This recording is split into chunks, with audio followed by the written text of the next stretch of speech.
कि यहाँ से उंगली काटोगी। वैसे वैसे इस नाले से पानी कम होता जा रहा है। हम इसको छत के ऊपर रखते हैं। उस साइड में वही कट्टी बांधी है बढ़ता।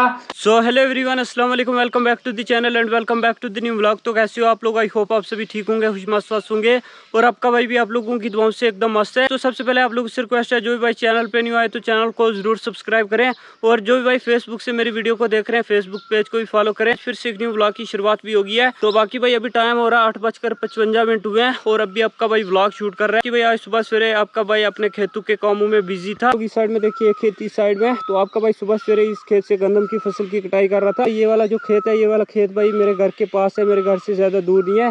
इस साइड में खेत और ऊपर की साइड में घर है। तो यहाँ सामने पेड़ है। अभी आप लोगों को मेरा घर यहाँ से नहीं दिखाई दे रहा होगा अच्छे से। पूरे खेत से भाई गंदम की फसल की कटाई कर दी है। सवेरे आपका भाई गंदम की फसल की कटाई कर रहा था। गंदम की फसल की कटाई करते करते आपके भाई की यहाँ से उंगली काट होगी, ये देख पा रहे हो। तभी जिसकी वजह से अभी आपका भाई पुलियां नहीं बांध रहा कि अभी यहाँ पे अम्मी पुलियां बांधने पे लग गए। तो अभी लगभग थोड़ी पुलियां बांधने को बाकी है। सुबह सवेरे धूप लगने से पहले हमने इस खेत से गंदम की फसल की कटाई कर दी। आप लोगों को पता है भाई आजकल गर्मियों का महीना चल रहा है और गर्मियों के महीने में भाई दिन को काफी ज्यादा धूप होती है, जिसकी वजह से भाई दिन को काम करना काफी ज्यादा मुश्किल हो जाता है। तभी जिसकी वजह से हमने सुबह सवेरे इस खेत से गंदम की फसल की कटाई कर दी। लोग यहाँ से ऊपर के खेतों में देखिए, ऊपर के खेतों में भाई मेरे पड़ोसी भी गंदम की कटाई के काम काजों में लगे हुए। हमें गंदम की फसल की कटाई का काम तो खत्म हो गया, खाली बस आधे खेत बचा हुआ है जिस खेत से हमें गंदम की फसल की कटाई करने को बाकी है। बाकी आप लोग यहाँ से ठीक नीचे वाले खेत में देखिए, ये वाला जो आप लोगों को थोड़ा सा एरिया दिखाई दे रहा है, तो बस इसी खेत से गंदम की फसल की कटाई करने को बाकी है।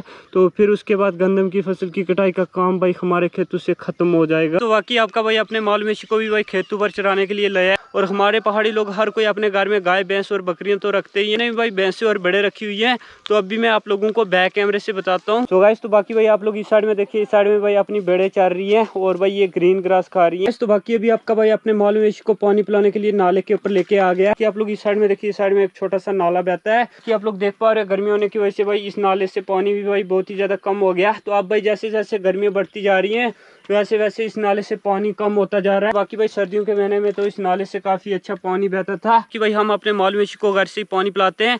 हमने घर में भाई पानी स्टोर करके रखा हुआ है। एक बार हम अपने माल मवेशी को खेतों पर चराने के लिए लाते हैं तो इस खेत के साइड से पानी का नाला बहता है। भाई हम इस नाल से अपने माल मवेशी को पानी पिलाते हैं। तो नीचे की साइड में देखिए अपनी भैंस इसी नाल से भाई पानी पी रही है। आप लोगों को भाई ब्लैक कलर की दिखाई दे रही होगी। तो बाकी भाई आप लोग यहाँ पे देखिए, यहाँ पे आपके भाई ने छोटा सा तंदेल का कलावा पकड़ा हुआ है। तो इसमें छोटे छोटे भाई तंदेल के बीज होते हैं। तो अभी हम भाई इस कलावे को लेके घर में चलते हैं, धूप में रखेंगे, धूप में ये अच्छे से सूखेगा, भाई तंदेल के बीज निकालेंगे।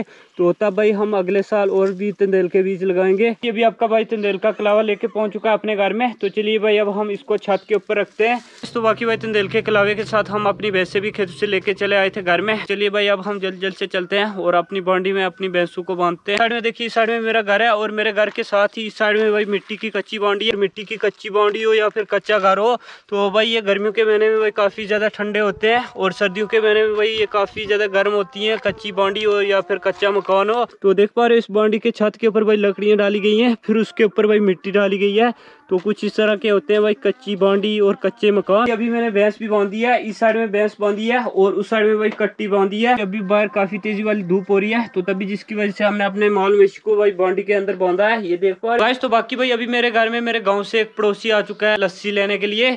तो मुझे लगता है इसकी भैंस या फिर दूध नहीं देती या फिर दूध कम देती होगी, तो तभी जिसकी वजह से ये आजकल अपने घर में लस्सी नहीं बनाते। तो तभी ये मेरे घर में आया भाई लस्सी लेने के लिए। अम्मी ने इसको बॉटल में डाल के लस्सी भी दे दी है, ये आप लोग देख पा रहे हो। पहले में भाई बॉटल डाली है। इस बंदे की मैं आप लोगों को एक बात बता दूं, जब भी हमारे गाँव में शादी होती है तो जिस जगह शादी पे भाई ढोल लाते हैं तो वहाँ पे जाता है। तो इसको भाई ढोल काफी ज्यादा अच्छे लगते हैं। ये भाई ढोलू जैसी आवाज खुद भी निकालता है। तो अभी ये आप लोगों को ढोल जैसी आवाज निकाल के बताएगा।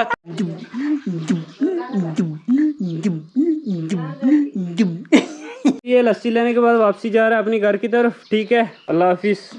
तो बाकी भाई आप लोग इस साइड में देखिए, इस साइड में मेरी रसोई है। अफसाना बना रही है दोपहर के खाने के लिए रोटियां। दोपहर के खाने के लिए भाई छोटी छोटी रोटियां बना रही है। अब अफसाना रोटियां बनाती है तब तो आपका भाई एक दो रोटियां भी खाता है, तो तब भी भाई पेट नहीं भरता।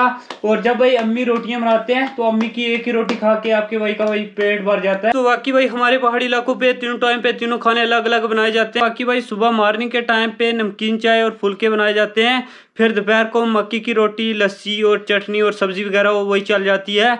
फिर शाम के वक्त भाई चावल और दाल वगैरह बनाते हैं। तो भाई तीनों टाइम में तीनों खाने अलग अलग बनाए जाते हैं कि भाई हमारे पहाड़ी लोग खाने में सबसे ज्यादा मक्की की रोटी को पसंद करते हैं। कि भाई आपके भाई के हेयर भी काफी ज्यादा बड़े हो रखे हैं, तो देखते हैं भाई कुछ दिनों के बाद जाना है हेयर कट वाली शॉप पे, फिर भाई हेयर कट भी करवाना है। तो आपका भाई घर के कामों में बिजी रहता है, तो तभी जिसकी वजह से हेयर कट वाली शॉप पे जाने का भाई मौका ही नहीं मिलता। तो बाकी भाई हमें हेयर कट कराने के लिए मेन रोड में जाना पड़ता है। हमारे गांव में भाई कोई भी हेयर कट की शॉप वगैरह नहीं है। तो बाकी भाई आज के व्लॉग को करते हैं खत्म, मिलते हैं किसी नेक्स्ट व्लॉग में, तब तक के लिए बाय, टेक केयर, अल्लाह हाफिज।